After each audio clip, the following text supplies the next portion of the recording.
दिन आ गया जब धृतराष्ट्र को गांधारी के पहले विवाह के बारे में पता चला और धृतराष्ट्र को ऐसा लगा कि उनके साथ छल हुआ है। वह अपराजित अजय हस्तिनापुर का राजा था। आखिर उसे कोई कैसे मूर्ख बना सकता है, बस यही बात उसके दिमाग में घूमती रहती थी और वह यह सदमा बर्दाश्त नहीं कर सका। राजा धृतराष्ट्र ने राजा शुबल को और उसके पूरे परिवार को कारागार में डाल दिया। दंड स्वरूप राजा शुबल का 100 लोगों का परिवार था और उनको यह दंड दिया गया कि पूरे दिन भर में सिर्फ एक मुट्ठी अनाज की ही उनको खाने के लिए दी जाएगी। पूरे परिवार को, 100 लोगों के परिवार, मुट्ठी अनाज भला 100 लोगों का पेट कैसे भरता। यह दंड उन्हें इसलिए दिया गया था कि धीरे धीरे एक एक करके उनके परिवार के सारे सदस्य खुद ही मर जाएं। राजा शुबल कारावास में यह सोचने लगे कि अब मैं अपने परिवार को कैसे बचाऊं और परिवार तो मेरा खत्म होगा, मैं अपने वंश को कैसे बचाऊं। तो राजा शुबल ने एक उपाय सोचा कि अगर ये एक मुट्ठी अनाज मेरे परिवार के किसी ऐसे सदस्य को खाने को मिल जाए जो मेरे कुल को आगे बढ़ा सके और मेरा बदला ले सके। राजा शुबल ये सोच में पड़ गए कि वो सदस्य कौन होगा, उसका बड़ा बेटा या अन्य कोई और।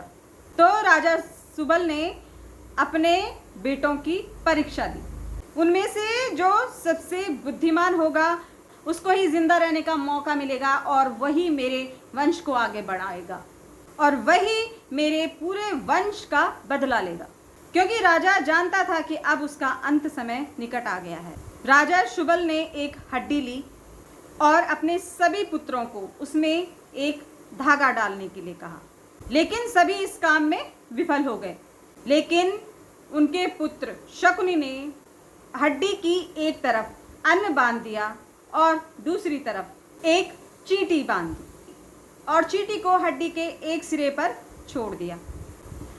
चींटी अन्न की तलाश में उस धागे को लेकर हड्डी के अंदर चल पड़ी और एक तरफ से दूसरी तरफ पहुंच गई, जिससे हड्डी पर शकुनि ने चींटी की मदद से धागा पिरो दिया। इस प्रकार राजा शुबल के सबसे छोटे पुत्र शकुनि ने अपनी बुद्धिमानी का प्रमाण दिया और राजा ने यह फैसला किया कि अब यह एक मुट्ठी अनाज रोज शकुनि को मिलेगा। राजा शुबल ने धृतराष्ट्र के सामने हाथ जोड़कर शकुनि को आजाद करने की प्रार्थना करी। तो धृतराष्ट्र ने भी शकुनि को आजाद कर दिया, कारागार से बाहर निकाल दिया। और इसके बाद यह धृतराष्ट्र की सबसे बड़ी भूल साबित हुई। शकुनि ने महाभारत के युद्ध में कौरवों को धकेल दिया। उसने वही किया जिसके लिए उसके पिता ने उसे जिंदा रखा था।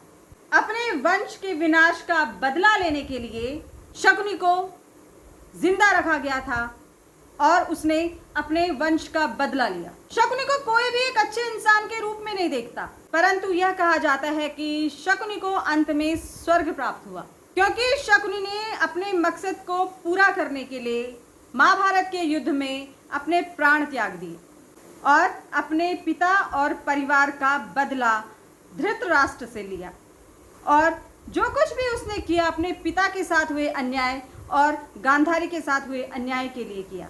इसलिए शकुनि को स्वर्ग की प्राप्ति हुई।